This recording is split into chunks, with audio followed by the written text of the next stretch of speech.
আল্লাহ রসুল বলছে নাফরমানের কবর রাইখা যখন ফেরেশতা চলে যাবে, কবর ডান পাশের মাটি তারে একটা চাপ দিবে বাম দিকে, বাম দিকের মাটি এক ডান দিকে, আল্লাহর কসম ডান পাশের হাড্ডি পাঁজর ভাঙ্গা ডান দিকে বাম দিকে চলে যাবে, বাম দিকের হাড্ডি পাঁজর ভাঙ্গা।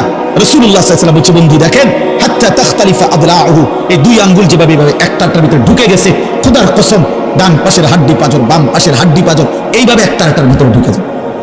এটার অর্থ এটা।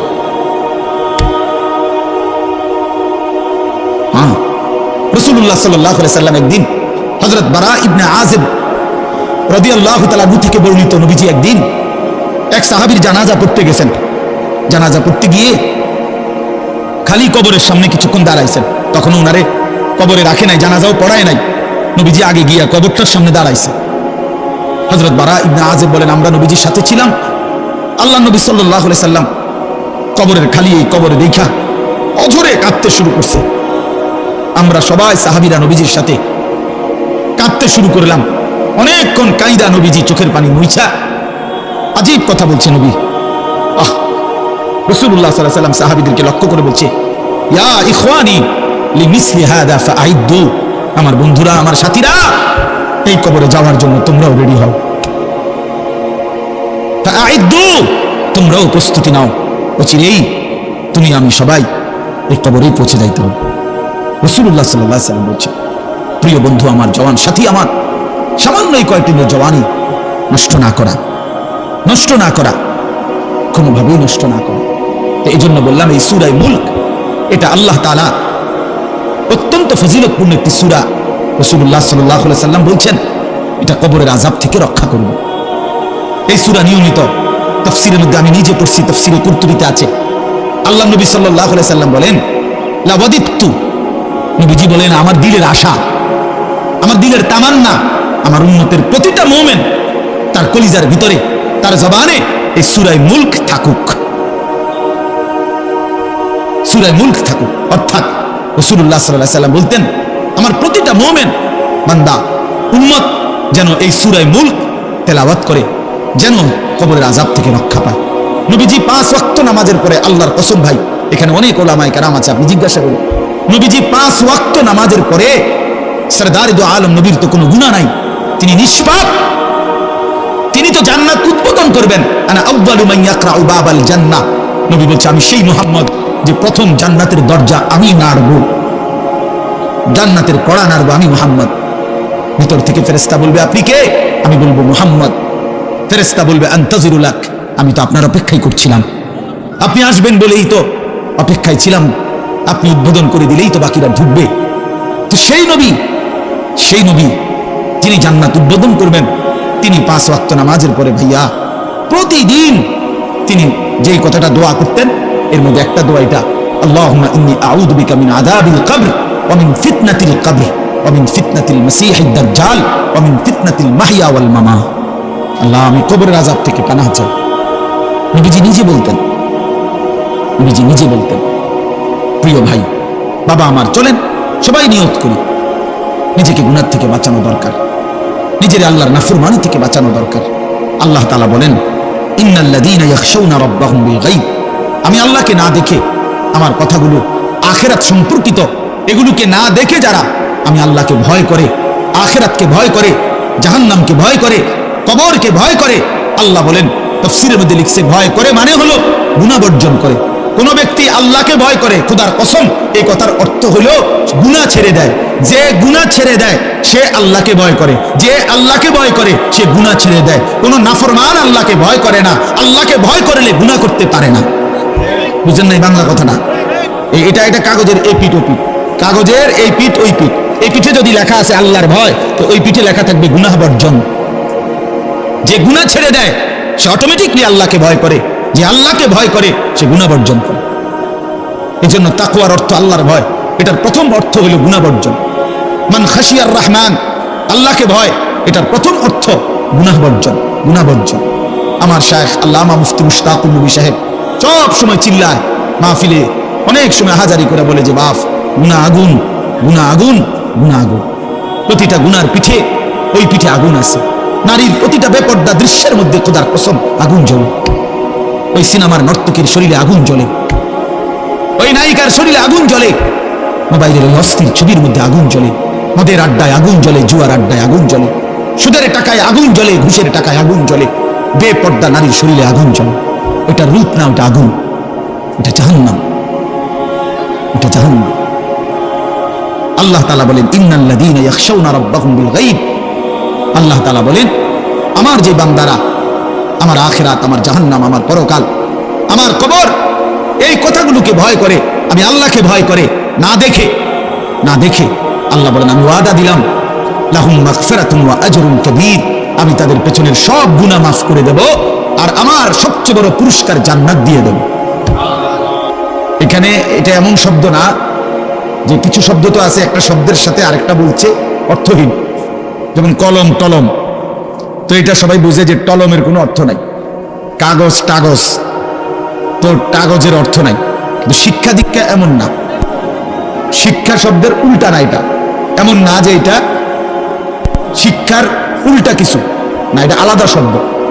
শিক্ষা দীক্ষা যেমন আমরা অনেক সময় বলি যে নামাজ রোজা, লোকটা নামাজ রোজায় ভালো, তো এর দ্বারা কি শুধু নামাজ আর নামাজের উল্টা শব্দ রোজা না, এটা একটা আলাদা কি আমল। নামাজ একটা ইবাদত, তো রোজা একটা ইবাদত। তো শিক্ষা এটা একটা বিষয়, দীক্ষা এটা একটা বিষয়।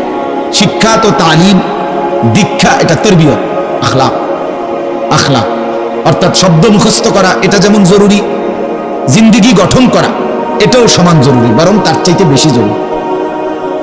এজন্য আমাদের ফেনীর একজন বড় বুজুর্গ আলেম আছেন, ফেনী জামিয়া রশিদিয়া মাদ্রাসার হযরত মাওলানা মুফতি শহীদুল্লাহ দামাত বারাকাতুহুল আলী, বাংলাদেশের অনেক বড় একজন বুজুর্গ আলেম। হযরতের মাদ্রাসা ফেনীতে, সেই মাদ্রাসা একটা মাদ্রাসায় কওমি মাদ্রাসা, সেখানে প্রায় 6 থেকে 7 হাজার ছাত্র পড়ালেখা করে, প্রায় 200-এর উপরে উস্তাদ আছে, 200-250 হবে। তো এই জন্য বললাম যে হযরত সবসময় বলে যে পড়া মেধা অনুপাতে কম বেশি হইতে পারে, আখলাক বরাবর হইতে হবে। আখলাক, ছাত্র মেধাগত যোগ্যতার কারণে কেউ রুল নাম্বার 1, কেউ রুল নাম্বার 10, কিন্তু আদব আখলাক বরাবর হওয়া চাই। আমরা এটা খুব খেয়াল করি না। আজকে সবাই মনে করে বাচ্চার পড়ালেখা হচ্ছে, ঠিক আছে, পড়তেছে, যাইতেছে, আসতেছে, ছেলেটা পড়তেছে, রেজাল্ট আসছে, কিন্তু আখলাক কোথায়? যে ছেলেটা কখনোই প্রস্রাব করে টয়লেট পেপার ব্যবহার করে না, দাঁড়িয়ে বসে প্রস্রাব করার ক্ষেত্রে কোনো পার্থক্য করে না, তো তার আখলাক, তার জীবন গঠন হলো শব্দও না মুখস্থ হলো, শব্দও না মুখস্থ হলো। যে ছেলেটা তার মোবাইলের মধ্যে রাত দিন নাচ গান ছবি জিনা ব্যভিচারের দৃশ্য অথবা শুধু অনর্থক মোবাইলটা টিপলো, তো পড়া তো মুখস্থ করলো, কিন্তু আখলাক কই হলো? আখলাক কই হলো? 3 বছরের বাচ্চার হাতে মোবাইল দিয়ে দিছে, 2 বছরের বাচ্চার হাতে অভিভাবক মোবাইল দিয়ে দিছে, মানে খামখেয়ালির এক জিন্দেগি। এক সন্তান গঠন কিভাবে করতে হয় মুসলমান তাও জানে না। বাচ্চাকে টেলিভিশনের হাতে তুলে দিছে, টেলিভিশন দেখে দেখে শেখো। বাচ্চাতে সমবয়সীদের হাতে তুলে দিছে, যে সমবয়সী বন্ধুদের সাথে আড্ডা দিতে দিতে যা শেখো। এটা কখনোই কিনা নিয়ম না। রাসূলুল্লাহ সাল্লাল্লাহু আলাইহি ওয়াসাল্লাম বলছেন কুল্লু মাউলুদিন ইউলাদু আলাল ফিতরা, প্রত্যেকটি মানব সন্তান আল্লাহকে মানার শতভাগ যোগ্যতা নিয়ে পৃথিবীতে ভূমিষ্ঠ হয়। কোরআন শরীফে আল্লাহ তাআলা বলছেন ফিতরাতাল্লাহিল্লাতী ফাতারান নাসা আলাইহা, কোরআনের আয়াত। আল্লাহ তাআলা বলেন দিন মানার পুরা যোগ্যতা দিয়েই আমি আল্লাহ মানুষকে সৃষ্টি করেছি। আল্লাহ তাআলা এমন একটি হুকুম করে নাই, এমন একটা বিষয় নিষেধ করে নাই যা পালন করার যোগ্যতা কিংবা বর্জন করার যোগ্যতা আল্লাহর বান্দার শরীরের মধ্যে নাই, এমন কোনো বিধান নেই। আমার মধ্যে রুকু করার যোগ্যতাই নাই, অথচ আমারে রুকু করতে বলছে, অথচ আমার কোমর বাঁকা হয় না, বিষয়টা এমন না। আমি সেজদাই দিতে পারি না, আমার হাঁটুও বাঁকা হয় না, কনুও বাঁকা হয় না, কোমরও বাঁকা হয় না, অথচ আল্লাহ আমারে বললেন সেজদা দিতে। বিষয়টা কি এমন? কথা বুঝছেননি আমার কথাটা? আমারে বানাইলেন তাল গাছ, আমারে বলতেছেন সেজদা দিতে, এইটা বললে না জুলুম হইতো? এটা বললে না জুলুম হইতো? কিন্তু আল্লাহ তাআলা যতগুলো হুকুম করেছেন, যতগুলো নিষেধ করেছেন, প্রতিটা হুকুম পালন করা, প্রতিটা নিষেধ বর্জন করার 100 যোগ্যতা আল্লাহ তাআলা বান্দার শরীরের মধ্যে দিয়েছে। কোরআনুল কারীমের মধ্যে আছে আল্লাহ তাআলা বলেন বান্দা আমি তোমাকে বানিয়েছি নাবতালিহি, পরীক্ষা করার জন্য, আর পরীক্ষায় উত্তীর্ণ করার উপযোগী ফাজআলনাহু সামিআন বাসীরা, আমি আল্লাহই তোমাকে শুনবার জন্য কান দিয়েছি, দেখবার জন্য চোখ দিয়েছি। তাফসীরের মধ্যে লিখছে, অর্থ হইল আমাকে মানবার পুরা যোগ্যতা সম্পূর্ণ শরীর দিয়েছি। ওযু, গোসল, নামাজ, রোজা, হালাল হারাম, পাক নাফাক সবকিছু বান্দা পালন করতে পারবে এমন যোগ্যতা দিয়ে তারে মানুষ বানাইছে। মানুষ হইবার পরে, মুসলমান হওয়ার পরে কেউ যদি বলে আল্লাহর এই হুকুম পালন করা আমার পক্ষে সম্ভব না, তাহলে এটা হইতে পারে তুমি ছাগল, মানুষ না। তুমি গরু ছাগল ছাড়া আর কিছু না, তুমি মূলত হাইওয়ান। ইনসান হইলে পারতা, তুমি যদি মানুষ হইতা তো ঠিকই পারতা, তুমি যদি মানুষ হইতা তো পারতা। মূলত তুমি নিজের মানুষ এই পরিচয় ভুলে গেছো। তো এই জন্য বাপ আল্লাহ নবী সাল্লাল্লাহু আলাইহি সাল্লাম বলেন, ফাআবাওয়াহু ইউহাওয়িদানিহি আও ইউনাসসিরানিহি আও ইউমাজ্জিসানিহি। মা বাপ সন্তানকে ইহুদি বানিয়ে দেয়, অথবা খ্রিস্টান বানিয়ে দেয়, অথবা অগ্নি পূজক বানিয়ে দেয়। সরাসরি হাদিস। বাবা মা নষ্ট করে দেয় সন্তান। রাসূলুল্লাহ সাল্লাল্লাহু আলাইহি সাল্লাম বলছেন, বাবা মা 3 বছরের বাচ্চাটা ছোট্টবেলা থেকেই ঘরে টেলিভিশন দেখে, রঙিন সিনেমা দেখে, নাটক সিনেমা দেখে, তারে এটা শিখাইবার ক্ষেত্রে কে ব্যবস্থা করে দিবে? তার মা বাপ। এ তো 3 বছরের বাচ্চা বাজার থেকে কিনে আনে নাই, টেলিভিশনে এত বড় এটা তো বাচ্চাটা আনে নাই, এটা তার অভিভাবক আছে। এই 3 বছরের বাচ্চাটারে কার্টুন দেখার জন্য, গেমস খেলার জন্য এত বড় মোবাইলটা, এটা তো তার বাবাই দিছে, অথবা তার মা, তার দুলা ভাই, তার বড় ভাই, তার চাচা, এমন কেউ একজন তার হাতে তুলে দিছে।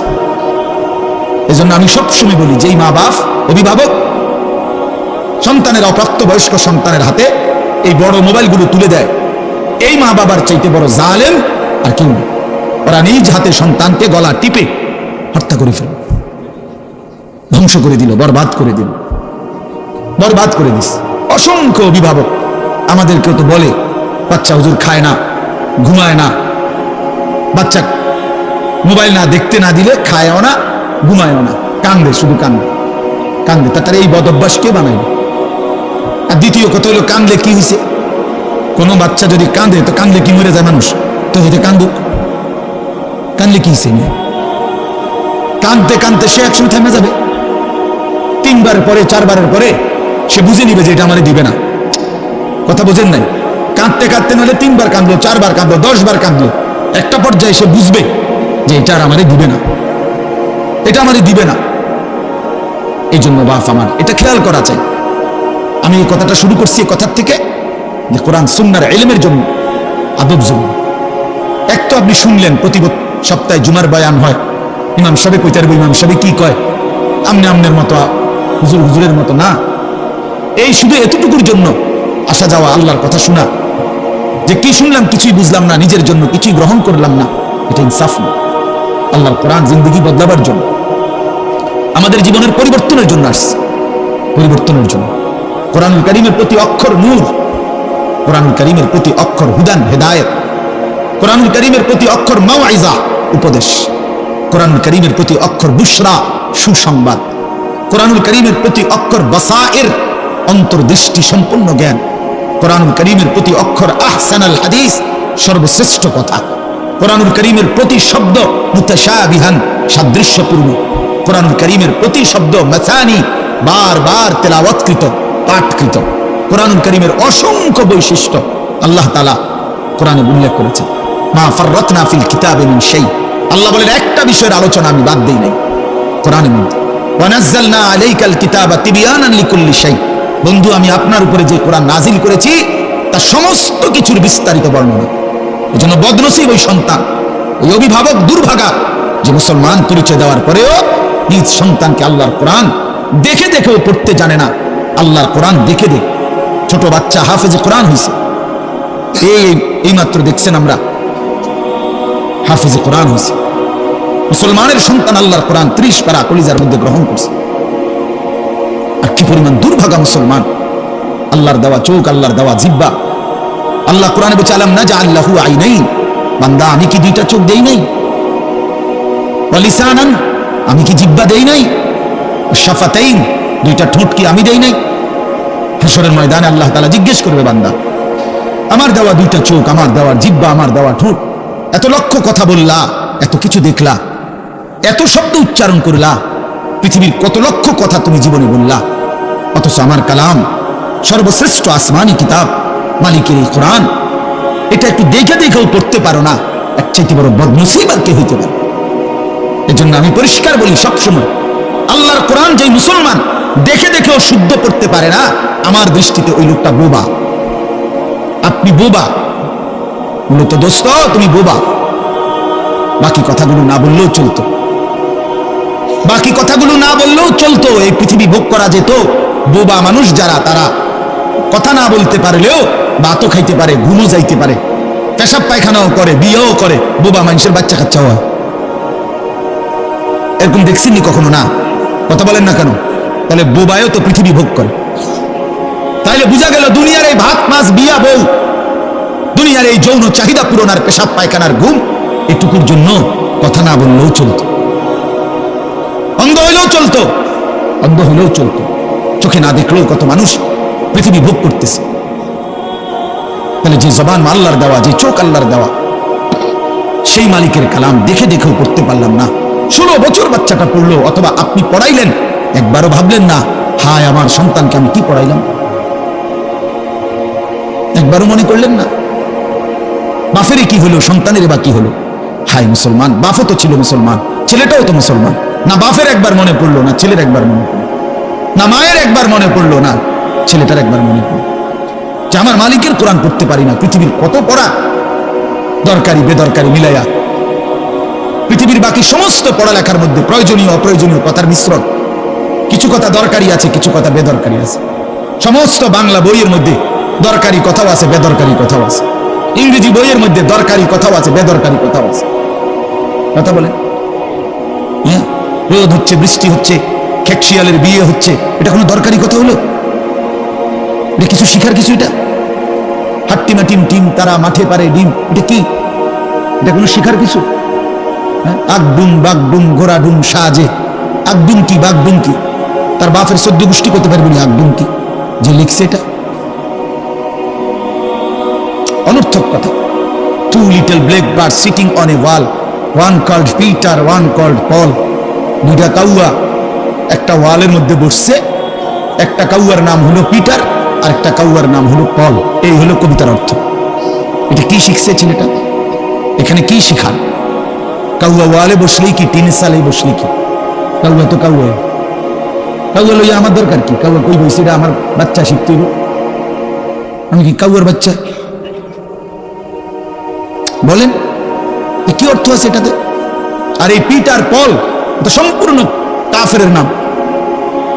পিটার এই শব্দ, পল এটা খ্রিস্টানদের নাম, মুসলমানের নাম না। এটা মুসলমানের সন্তান, এটা শিখবে কেন? উচ্চারণ শিখার জন্য, কিছু শব্দ শিখার জন্য। তো শব্দ শিখার জন্য ইসলামী কোনো শব্দ নাই। আল্লাহ আমাদেরকে বুঝ দান করে। আমি বই এখানে বই ঠিক করতে বলছি না, যে বুঝেন না আমার কথাটা।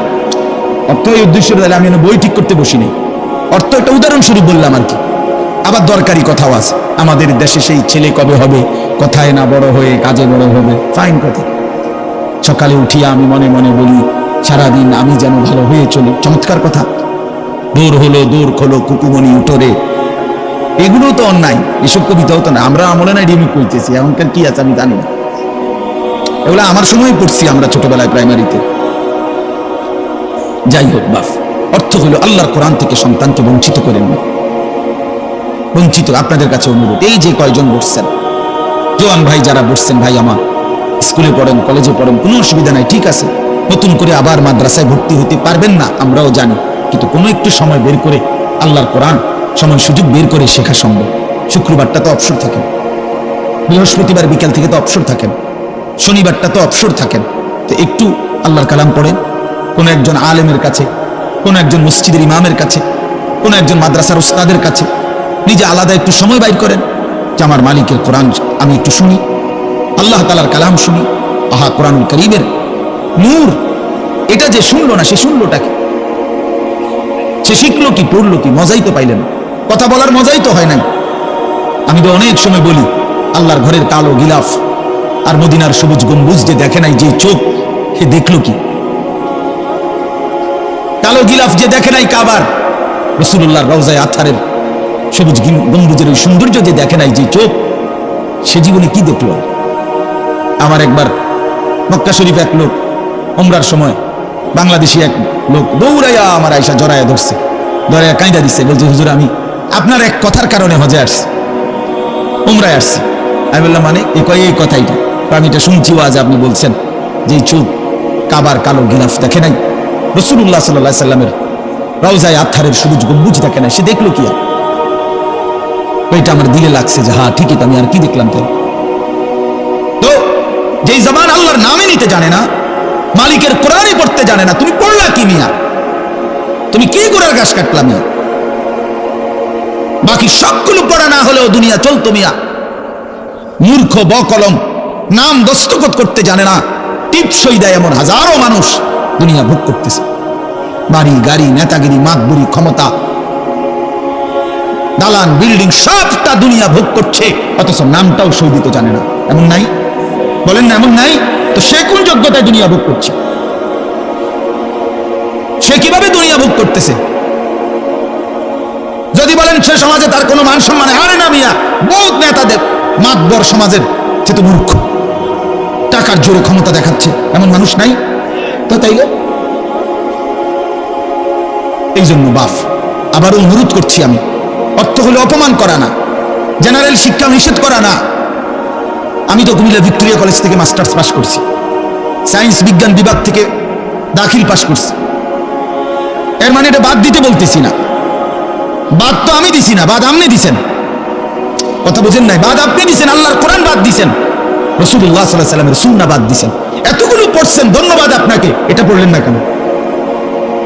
এতগুলো শিখতে পারলেন, এত লক্ষ টাকা খরচ করতে পারলেন, 4 বছরের মেডিকেলের জন্য, 6 বছরের মেডিকেলের জন্য এক বাপ তার ছেলেটার জন্য, মেয়েটার জন্য কত লক্ষ টাকা খরচ করছে, তার কোনো কুল কিনারা আছে মিয়া? তো আপনি পড়ান, কোনো অসুবিধা নাই, কিন্তু আপনি আপনার বাচ্চাটাকে আল্লাহর কোরআন থেকে বঞ্চিত করলেন কেন? নামাজ থেকে বঞ্চিত করলেন কেন? 2টা সূরা পড়তে জানে না, একটা আত্তাহিয়াতু শুদ্ধ করে বলতে পারে না, যা দোয়ায়ে কুনুত পড়তে জানে না। একজন মুসলমান বেটা, 40 বছর বয়স, লজ্জা থাকা উচিত বেটা, ওই বেটা শরম থাকা উচিত বেটা। কার জমিন খাইতেছ, কার আসমান ভোগ করছো, কার দুনিয়া ভোগ করতেছ? এত বড় মালিকের আসমান ও জমিন ভোগ করে সেই মালিকের সেজদাটাও ঠিক মতো দিতে জানে না, সেই মালিকের নামটাও পড়তে পারে না। এর চাইতে লজ্জার কি হইতে পারে বলেন বাবা? অপমান কি হইতে পারে? আল্লাহ আমাদেরকে বিবেক দান করেন, আল্লাহ আমাদেরকে বিবেক দান করেন। বিবেক থাকা চাই, বিবেক থাকা চাই।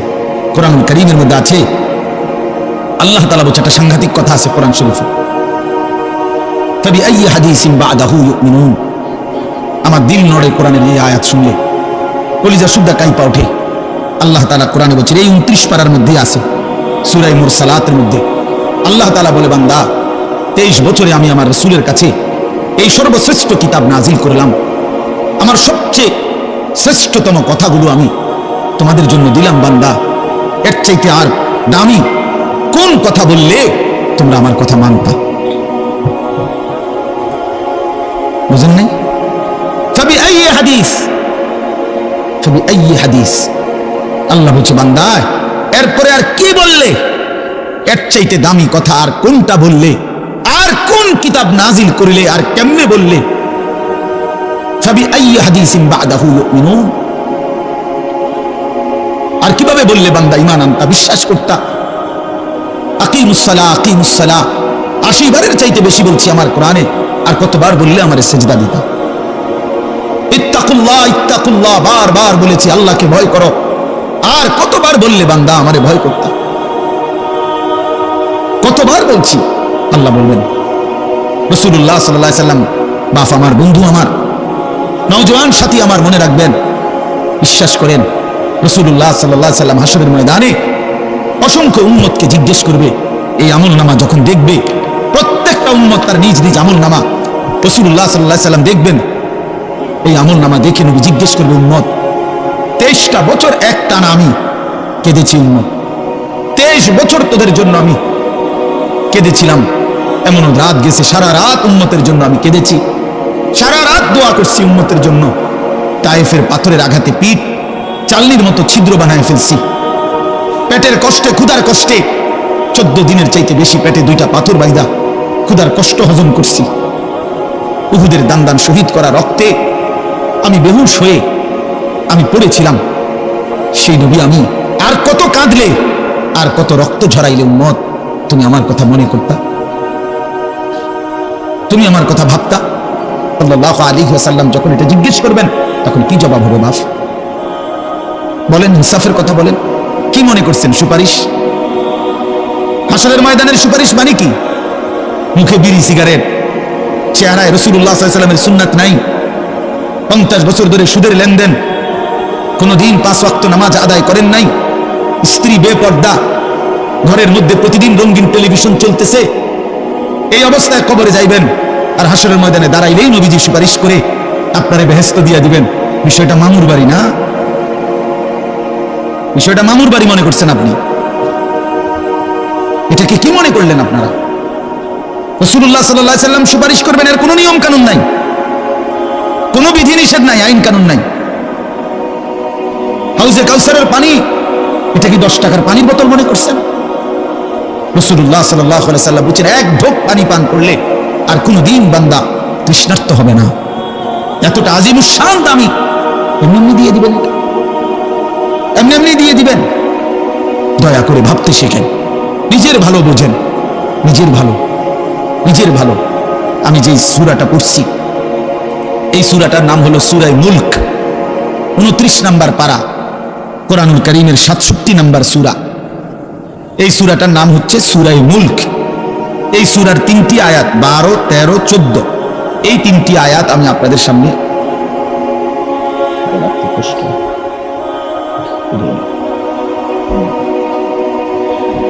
এই 3টি আয়াত আমি তেলাওয়াত করছি।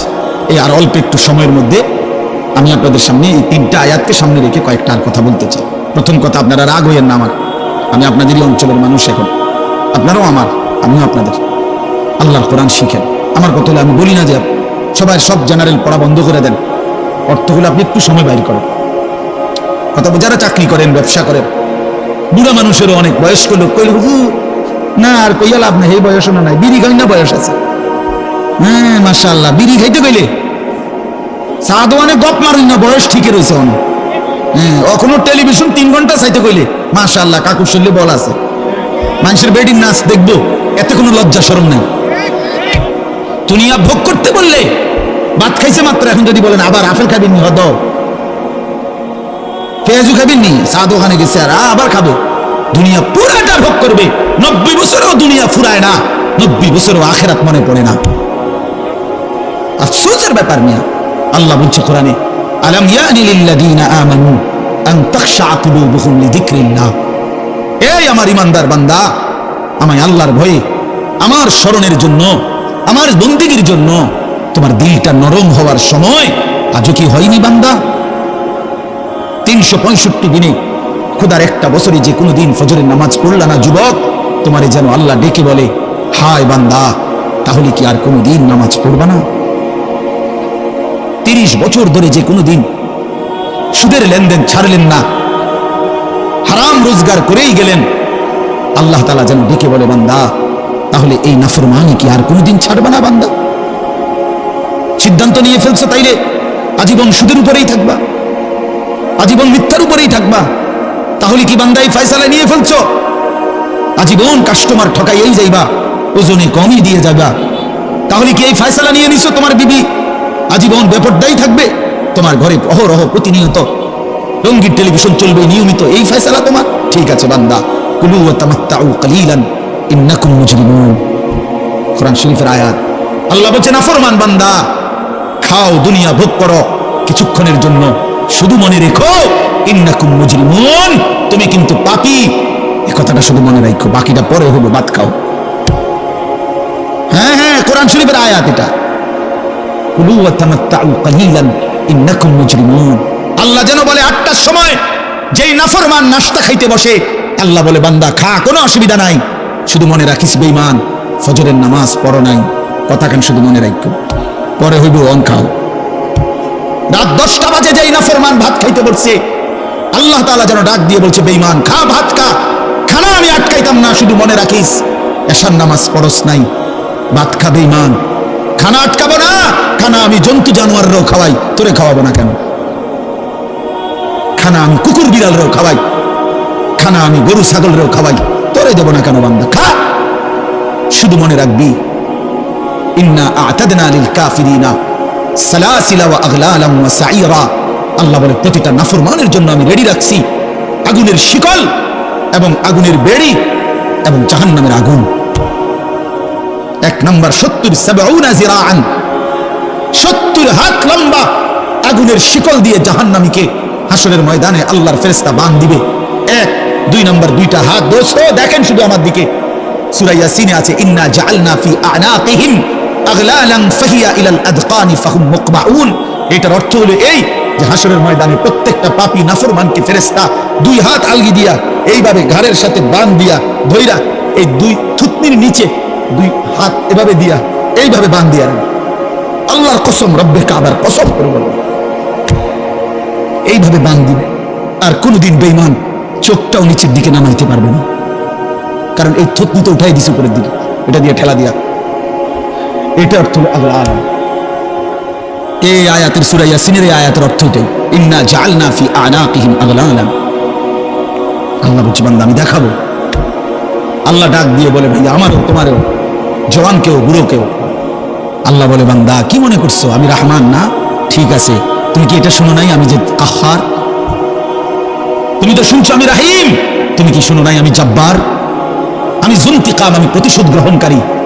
আমি সারিউল হিসাব, দ্রুত হিসাবকারী। আমি জব্বার, আমি প্রবল প্রতাপান্বিত। কাহ্হার, আমি মুতাকাব্বির, আমি বারি। তুমি জানো না আমার একটা নাম শুনলা, আমার দয়ার নামটা শুনলা, আমি যে শাস্তি দেব সেটা শোনো নাই? কি ভাইয়া, কোরআনুল কারীমের মধ্যে জান্নাতের বর্ণনা যেমন আছে, জাহান্নামের বর্ণনা নাই? কথা বলেন না কেন? তো সেগুলো কার জন্য? সেগুলো কার জন্য? মা সালাকাকুম ফি সাকার ক্বালু লাম নাকু মিনাল মুসাল্লিন। একবার সোজা বাংলা দেখেন, জাহান্নামী চিৎকার করবে, জাহান্নামের ফেরেশতা ডাক দিয়ে বলবে বেঈমান জাহান্নামে কেন আসলি?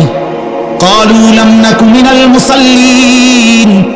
নাফরমান বলবে বন্ধু ফেরেশতা ভাই আমি দুনিয়াতে নামাজি ছিলাম না।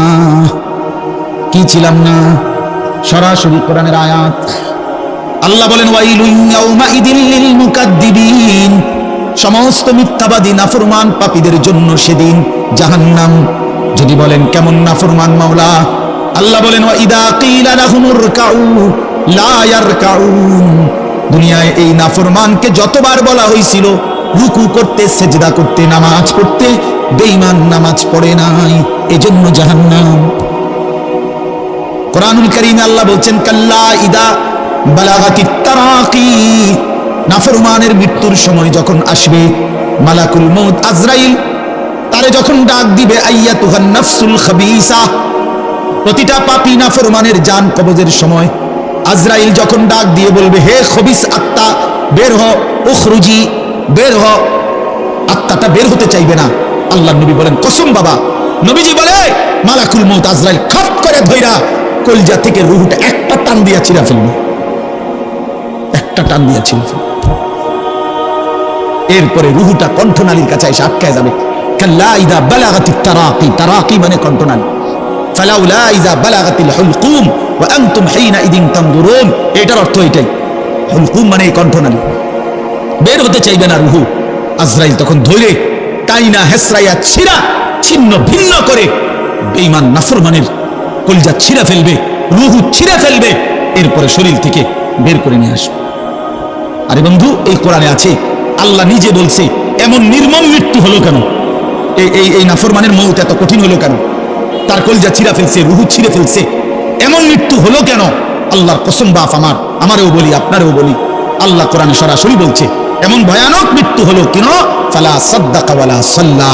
কারণ এই নাফরমান আমি আল্লাহর কথায় বিশ্বাস করে নাই, ওয়ালা সাল্লা, এবং নামাজ পড়ে নাই, নামাজ পড়ে নাই, নামাজ পড়ে। হ্যাঁ, বেনামাজি সন্তান মনে রাখো, বাদ বুকে খাইতে হলে খুব মাতবর, মোবাইল একখান টিপে, মোটরসাইকেল একখান চালায়। হ্যাঁ, বাহ বাহ বাহ বাহ বাহ বাহ বাহ। আর কি, আর ধরে কে? আমার একটা মোটরসাইকেল আছে, আমার একটা মোবাইল আছে, আমার কিছু বন্ধু আছে যারা আমার সারাক্ষণ অসৎ সঙ্গ দেয়। যখনই আমার সমস্ত নাফরমানি মন চায়, কিছু অসৎ বন্ধু মিলে যায়, যে বন্ধুরা আমার সারাক্ষণ চরিত্রহীনতা শিখায়, অসভ্যতা, নোংরামি, অশ্লীলতা, বেহায়াপনা শেখায় এমন কিছু বন্ধু যার মিলে গেছে, একটা মোটরসাইকেল মিলে গেছে, একটা মোবাইল মিলে গেছে, তো নারীর ছবি, আড্ডা, জিনা, ব্যভিচারের দৃশ্য, মদের আড্ডা, জুয়ার আড্ডা, নারীর আড্ডা, নারীর আলাপ, অথবা মোবাইলের অশ্লীল ছবি দেখা, এই জিন্দেগি মুসলমান? এর জন্যই আল্লাহ তাআলা আমাদেরকে মুসলমানের ঘরে বানাইছিলেন।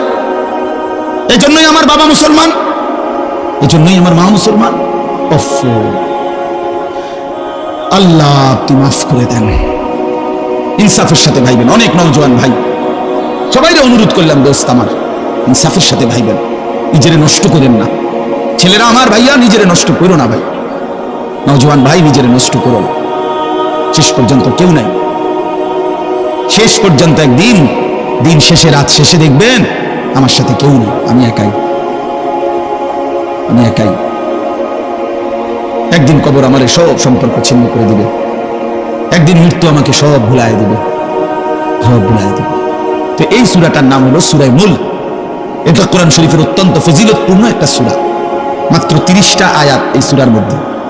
আল্লাহ নবী সাল্লাল্লাহু আলাইহি ওয়াসাল্লাম বলছেন, এই সূরাটি যে নিয়মিত তেলাওয়াত করবে, আল্লাহ নবী বলেন, তুনজিহি মিন আযাবিল কবর, এই সূরা মুলক তাকে কবরের আযাব থেকে রক্ষা করবে। এটাই সূরার ফজিলত। এজন্য আলহামদুলিল্লাহ উলামায়ে কেরাম, আমাদের মাদ্রাসাগুলোর তালিবে ইলম এবং আল্লাহওয়ালা বুজুর্গানে দ্বীন সব সময় রাত্রিবেলা ঘুমের আগে আগেই এই সূরা মুলক তেলাওয়াত করে। 4-5 মিনিট সময় লাগে, কিন্তু এই সূরার বড় ফজিলত হলো, আল্লাহ নবী সাল্লাল্লাহু আলাইহি সাল্লাম বলেন, এই সূরা কবরের আযাব থেকে রক্ষা করবে, কবরের আযাব থেকে রক্ষা করবে। আমার ভাই, আমার বন্ধু, রাসূলুল্লাহ সাল্লাল্লাহু আলাইহি সাল্লামের অগণিত হাদিস এই কথার প্রমাণ করে যে কবরে আযাব হবে। হাসরের আযাব তো আছেই, জাহান্নামের আযাব তো আছেই, কবরেও আযাব হবে। মেন বিচার তো হবে হাসরের ময়দানে, তার আগেই আযাব হবে কবরে। আপনারা সহজ বাংলায় বুঝবেন, আসামি যখন ধরে ফেলে তখন মামলার হিয়ারিং তো চলে, মামলার শুনানি তো চলে, কিন্তু সে কারাগারে ঠিকই আটকায় রয়েছে। কারাগারের কষ্ট, যন্ত্রণা সে হাজতি হিসেবে ভোগ করতে থাকে। আবার যখন মামলার রায় হয় তখন সে আবার আসামির পরে হিসাব করে, কিন্তু কষ্ট, লাঞ্ছনা এটা তো তার শুরু হয়ে যায়। যদিও এখনো বিচার শেষ হয় নাই, বিচার প্রক্রিয়াধীন, 10 দিন, 50 দিন, 20 দিন, 1 মাস পর পর মামলার ডেট পরে শুনানি হয়, কিন্তু সে তো থাকে কারাগারে, সে তো থাকে কারাগারে। তো আল্লাহ পাক রব্বুল আলামিন বলেন, নাফরমান সে তো হাসরের ময়দানে বিচার হবে চূড়ান্ত, কিন্তু কবর থেকেই আযাব শুরু, কবর থেকেই আযাব শুরু। রাসূলুল্লাহ সাল্লাল্লাহু আলাইহি সাল্লাম খুব বেশি হাদিসের মধ্যে আছে, একজন বিখ্যাত সাহাবী, আপনারা সবাই ওনার নাম জানেন, ইসলামের 3য় খলিফা হযরত ওসমান রাদিয়াল্লাহু তাআলা আনহু। কিতাবের মধ্যে আছে, আমরা নিজে আত-তাযকিরা, আমার কাছে কিতাব আছে আরবি, ইমাম কুরতুবী রাহমাতুল্লাহ আলাইহির লিখিত কিতাব, ওখানে আছে হযরত ওসমান রাদিয়াল্লাহু তাআলা আনহু যখন কোনো কবরের সামনে দাঁড়াইতেন তো প্রচন্ড কাঁদতেন, ভীষণ কাঁদতেন, হাত্তা ইয়াবুল্লা লিহিয়াতাহু, কাঁদতে কাঁদতে উনার দাড়ি ভিজে যেত।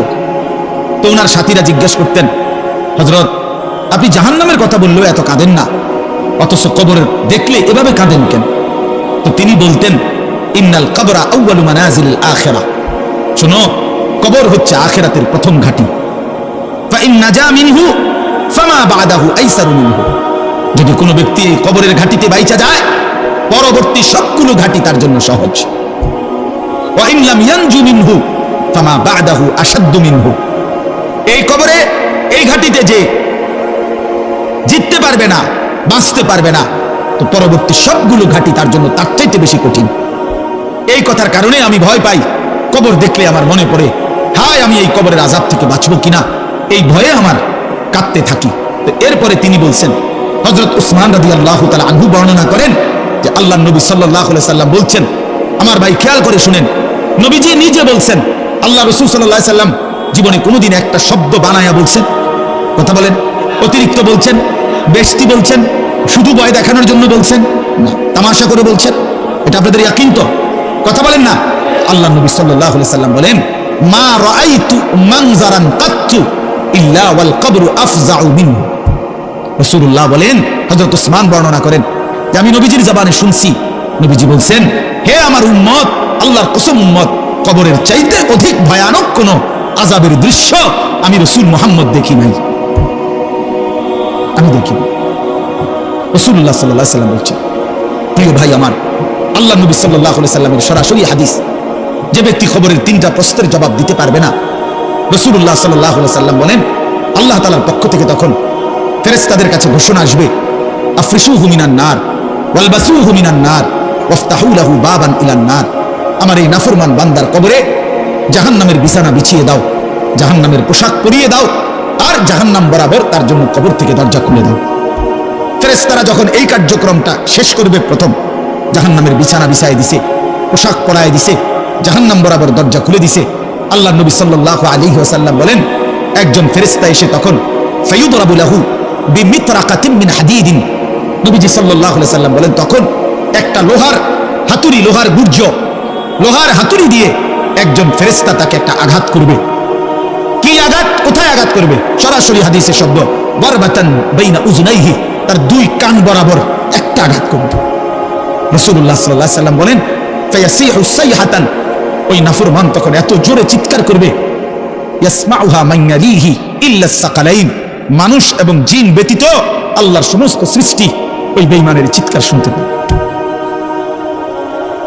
এই কবরের আযাব, ছেলেরা আমার, দোস্ত আমার, বাপ আমার, বন্ধু আমার, আপনি হাসলেও কবরে যাইতে হবে, কাঁদলেও কবরে যাইতে হবে। রাজপ্রাসাদের ওই অট্টালিকাতে যে থাকে সেও একদিন মরে যাবে, জীর্ণ কুটিরে কুড়ে ঘরে যে থাকে সেও মরে যাবে। জীবনে যে কোনোদিন সুখ দেখে নাই, দুঃখের সাগরে তারও মৃত্যু হবে।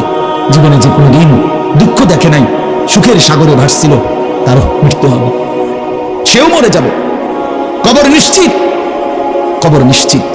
মিন ওয়ারাইহিম বারযাখুন ইলা ইয়াউমি ইউবআসুন, আল্লাহ তাআলা মৃত ব্যক্তিকে বলবে, বান্দা, কোরআন শরীফের আয়াত, এখন থেকে নিয়ে ইসরাফিলের ফুটে হাসরের ময়দানে উঠানো পর্যন্ত বারযাখ মানে কবরের জীবনে পড়ে থাকো।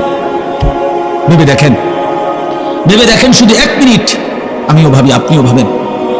হাদিসের মধ্যে আছে মা বাইনান নাফখাতাইন 40, ইসরাফিল প্রথম ফু দিলে জমিনের সবকিছু মাটির নিচে চলে যাবে, দ্বিতীয় ফু দিলে মাটির নিচ থেকে আবার সবাই উঠে হাসরের ময়দানে দাঁড়াবে। তো নবীজি সাল্লাল্লাহু আলাইহি সাল্লাম বলছে এই 2 ফুয়ের মাঝখানে ব্যবধান হবে 40। তো মুহাদ্দিসিনে কেরাম, ওলামায়ে কেরাম বলেন কেউ কেউ এই 2 ফুয়ের মাঝখানে ব্যবধান হতে পারে 40,000 বছর। তাহলে ধরে নেন সর্বশেষ যেই লোকটা কবরে গেছে, যদি তার কবরে আযাব হয় তাহলে তার কবরের আযাব ভোগ করতে হবে 40,000 বছর। এবার বলেন তো এখন যারা মরতেছে, এবার বলেন তো রাসূলুল্লাহ সাল্লাল্লাহু আলাইহি সাল্লামের জামানায় যারা মারা গেছে, এবার আরো পিছনে যান, ইব্রাহিম আলাইহিস সালামের জামানায় যারা মারা গেছে, এবার আরো পিছনে যান, নূহ আলাইহিস সালামের জামানায় যেই অবিশ্বাসী বেঈমানগুলো মারা গেছে, তারা আজকে কত বছর যাবত কবরে আযাব ভোগ করতেছে। বুঝছেন আমার কথাটা? হ্যাঁ, কোরআন শরীফে আছে ওয়ামান আ'রাযা আন যিকরি ফাইন্না লাহু মাঈশাতান যানকা ওয়া নাহশুরুহু ইয়াওমাল কিয়ামাতি আ'মা। আল্লাহ বলেন আমার স্মরণ থেকে যে মুখ ফিরায় নিল, আমার বন্দিগি, আমার ইবাদত, আমার হুকুম পালন, আমি তার জীবন করে দেব সংকীর্ণ, এবং তার হাসরের ময়দানে উঠাবো অন্ধ। এই জীবন সংকীর্ণ করার একাধিক তাফসীর, এর মধ্যে একটা তাফসীর হলো এইটা যে আল্লাহ জীবন সংকীর্ণ করে দিবে, মানে তার কবরের মধ্যে তার কবরটাকে একেবারে সংকীর্ণ করে দিবে। আল্লাহ রাসূল বলেছেন নাফরমানের কবর রাইখা যখন ফেরেশতা চলে যাবে, কবর ডান পাশের মাটি তারে একটা চাপ দিবে বাম দিকে, বাম দিকের মাটি এক ডান দিকে, আল্লাহর কসম ডান পাশের হাড্ডি পাঁজর ভাঙ্গা ডান দিকে বাম দিকে চলে যাবে, বাম দিকের হাড্ডি পাঁজর ভাঙ্গা। রাসূলুল্লাহ সাল্লাল্লাহু আলাইহি ওয়াসাল্লাম বলছে বন্ধু দেখেন হাত্তা তাখতালিফা আদলাউহু, এই 2 আঙ্গুল যেভাবে একটার ভিতরে ঢুকে গেছে, খোদার কসম ডান পাশের হাড্ডি পাঁজর বাম পাশের হাড্ডি পাঁজর এইভাবে একটার ভিতরে ঢুকে যায়। এটার অর্থ এটা। হ্যাঁ, রাসূলুল্লাহ সাল্লাল্লাহু আলাইহি ওয়াসাল্লাম একদিন হযরত বারা ইবনে আযিব রাদিয়াল্লাহু তাআলা আনহু থেকে বর্ণিত, নবীজি একদিন এক সাহাবীর জানাজা পড়তে গেছেন। জানাজা পড়তে গিয়ে খালি কবরের সামনে কিছুক্ষণ দাঁড়াইছেন, তখন ওনারে কবরে রাখে নাই, জানাজাও পড়ায় নাই, নবীজি আগে গিয়া কবরটার সামনে দাঁড়াইছে। হযরত বারা ইবনে আযিব বলেন আমরা নবীজির সাথে ছিলাম, আল্লাহ নবী সাল্লাল্লাহু আলাইহি সাল্লাম কবরের খালি এই কবরে দেখা অঝরে কাঁদতে শুরু করছে। আমরা সবাই সাহাবীরা নবীজির সাথে কাঁদতে শুরু করলাম। অনেকক্ষণ কাইদা নবীজি চোখের পানি মুইছা আজীব কথা বলছে নবী। রাসূলুল্লাহ সাল্লাল্লাহু আলাইহি ওয়াসাল্লাম সাহাবীদেরকে লক্ষ্য করে বলছে ইয়া ইখওয়ানি লিমিসলি হাদা ফাআইদু, আমার বন্ধুরা, আমার সাথীরা, এই কবরে যাওয়ার জন্য তোমরাও রেডি হও। ফাআইদ্দু, তোমরাও প্রস্তুতি নাও, অচিরেই তুমি আমি সবাই এই কবরেই পৌঁছে যাইতাম। রাসূলুল্লাহ সাল্লাল্লাহু আলাইহি ওয়াসাল্লাম বলছেন, প্রিয় বন্ধু আমার, জওয়ান সাথী আমার, সামান্য এই কয়েকটি দিনের জওয়ানি নষ্ট না করা, নষ্ট না করা, কোনোভাবেই নষ্ট না করা। তো এই জন্য বললাম, এই সূরা মুলক এটা আল্লাহ তাআলা অত্যন্ত ফজিলতপূর্ণ একটি সূরা। রাসূলুল্লাহ সাল্লাল্লাহু আলাইহি ওয়াসাল্লাম বলছেন এটা কবরের আযাব থেকে রক্ষা করবে। এই সূরা নিয়মিত তাফসীরের মধ্যে আমি নিজে পড়ছি, তাফসীরে কুরতুবীতে আছে। আল্লাহ নবী সাল্লাল্লাহু আলাইহি ওয়াসাল্লাম বলেন, লাওয়াদিতু, নবীজি বলেন আমার দিলের আশা, আমার দিলের তামান্না, আমার উম্মতের প্রতিটা মুমিন তার কলিজার ভিতরে, তার জবানে এই সূরা মুলক থাকুক, সূরা মুলক থাকুক। অর্থাৎ রাসূলুল্লাহ সাল্লাল্লাহু আলাইহি ওয়াসাল্লাম বলতেন আমার প্রতিটা মুমিন বান্দা উম্মত যেন এই সূরা মুলক তেলাওয়াত করে, যেন কবরের আযাব থেকে রক্ষা পায়। নবীজি 5 ওয়াক্ত নামাজের পরে, আল্লাহর কসম ভাই, এখানে অনেক ওলামায়ে কেরাম আছে, আপনি জিজ্ঞাসা করুন, নবীজি 5 ওয়াক্ত নামাজের পরে, সরদারে দু আলম নবীর তো কোনো গুনাহ নাই, তিনি নিষ্পাপ, তিনি তো জান্নাত উদ্বোধন করবেন। আনা আউয়ালু মান ইয়াকরাউ বাবাল জান্নাহ, নবী বলছে আমি সেই মুহাম্মদ যে প্রথম জান্নাতের দরজা আমি নাড়ব, জান্নাতের কড়া নাড়ব আমি মুহাম্মদ। ভিতর থেকে ফেরেশতা বলবে আপনি কে? আমি বলবো মুহাম্মদ।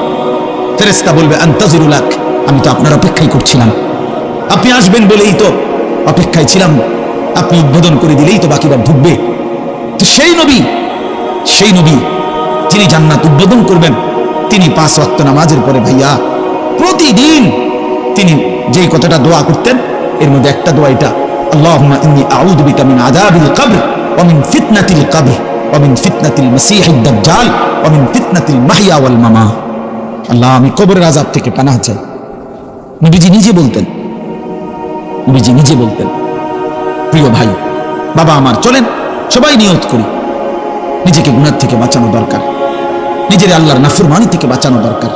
আল্লাহ তাআলা বলেন, ইন্নাল্লাযীনা ইয়াখশাউনা রাব্বাহুম বিল গায়ব, আমি আল্লাহকে না দেখে, আমার কথাগুলো আখিরাত সম্পর্কিত, এগুলোকে না দেখে যারা আমি আল্লাহকে ভয় করে, আখিরাতকে ভয় করে, জাহান্নামকে ভয় করে, কবরকে ভয় করে, আল্লাহ বলেন তাফসীরের মধ্যে লিখছে ভয় করে মানে হলো গুনাহ বর্জন করে। কোন ব্যক্তি আল্লাহকে ভয় করে, খোদার কসম এই কথার অর্থ হলো গুনাহ ছেড়ে দেয়। যে গুনাহ ছেড়ে দেয় সে আল্লাহকে ভয় করে, যে আল্লাহকে ভয় করে সে গুনাহ ছেড়ে দেয়। কোন নাফরমান আল্লাহকে ভয় করে না, আল্লাহকে ভয় করলে গুনাহ করতে পারে না। বুঝেন নাই বাংলা কথাটা? এটা কাগজের এই পিঠ ও পিঠ, কাগজের এই পিঠ ওই পিঠ, এই পিঠে যদি লেখা আছে আল্লাহর ভয়, তো ওই পিঠে লেখা থাকবে গুনাহ বর্জন। যে গুনাহ ছেড়ে দেয় সে অটোমেটিকলি আল্লাহকে ভয় করে, যে আল্লাহকে ভয় করে সে গুনাহ বর্জন করে। এই জন্য তাকওয়ার অর্থ আল্লাহর ভয়, এটার প্রথম অর্থ হলো গুনাহ বর্জন। মান খাশিয়ার রহমান, আল্লাহকে ভয়, এটার প্রথম অর্থ গুনাহ বর্জন, গুনাহ বর্জন। আমার শায়েখ আল্লামা মুফতি মুশতাকুর নবী সাহেব সব সময় চিল্লায় মাহফিলে, অনেক সময় হাজারি করে বলে যে বাপ, গুনাহ আগুন, গুনাহ আগুন, গুনাহ আগুন। প্রতিটা গুনার পিঠে ওই পিঠে আগুন আছে। নারীর প্রতিটা বেপর্দা দৃশ্যের মধ্যে খোদার কসম আগুন জ্বলে। ওই সিনেমার নর্তকীর শরীরে আগুন জ্বলে, ওই নায়িকার শরীরে আগুন জ্বলে, মোবাইলের ওই অস্থির ছবির মধ্যে আগুন জ্বলে, মদের আড্ডায় আগুন জ্বলে, জুয়ার আড্ডায় আগুন জ্বলে, সুদের টাকায় আগুন জ্বলে, ঘুষের টাকায় আগুন জ্বলে, বেপর্দা নারীর শরীরে আগুন জ্বলে।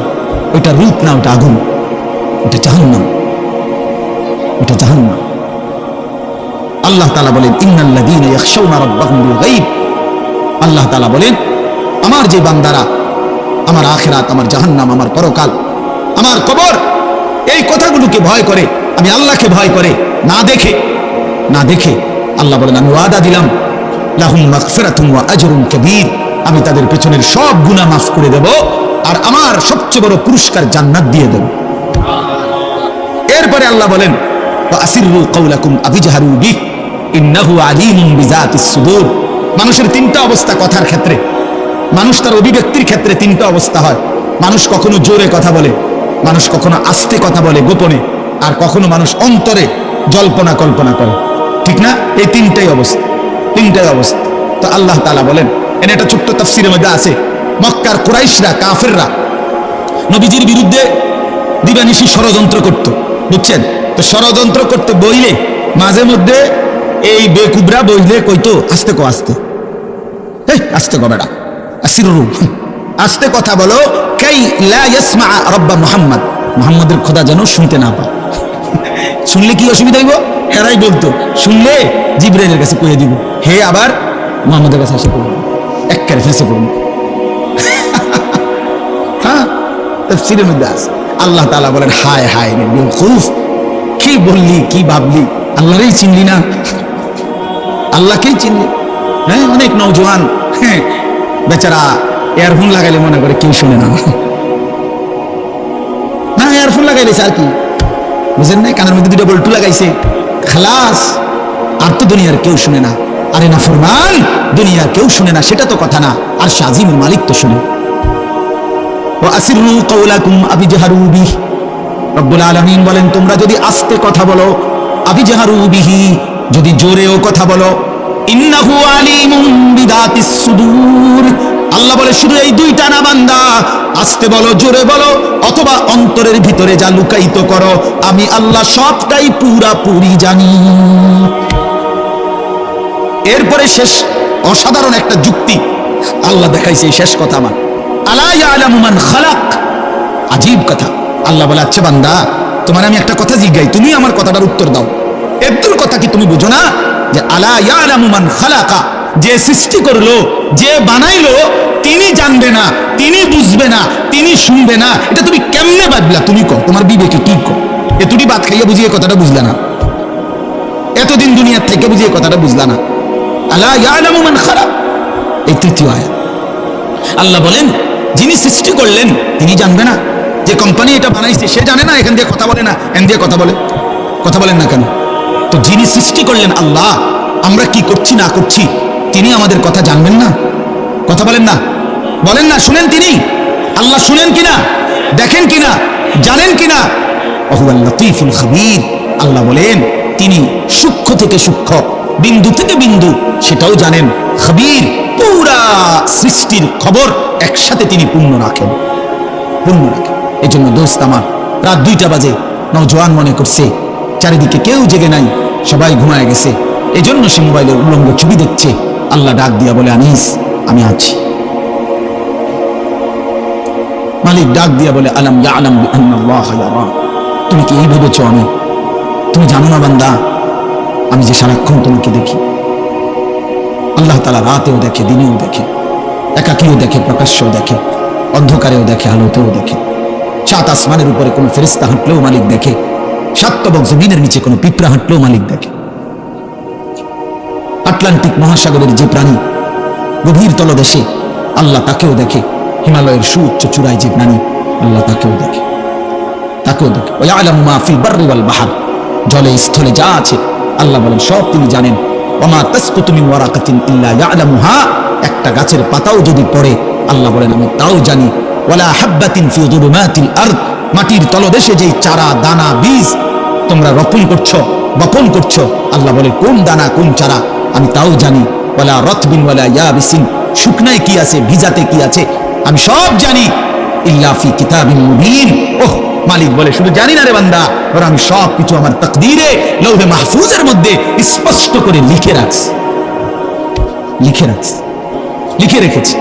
অতএব বাপ আমার, বন্ধু আমার, দয়া করে মেহেরবানি করে এই মাহফিলগুলো আসলে আপনাদের কাছে কোনো 23 বছরের পুরো ইসলাম বুঝানো, একদিনে 1 ঘন্টা, এটা না। অর্থ হলো বিবেকটা জাগানো, অনুভূতিটা একটু জাগানো, ঠিক না? একটু যেন মানসিকতাটা বাড়ে, একটু মানসিকতাটা যেন পারে। দুনিয়া ভুলেন, আখিরাত ফিকির করে, আখিরাতের ফিকির করে, আখিরাতের ফিকির করে। যুবক ভাই নিজের ক্ষতি করেন না, নওজোয়ান ভাই নিজের ক্ষতি করেন। আল্লাহর ওয়াস্তে ভাইয়া, চরিত্রহীনতার এই জিন্দেগি সুখ দেয় না।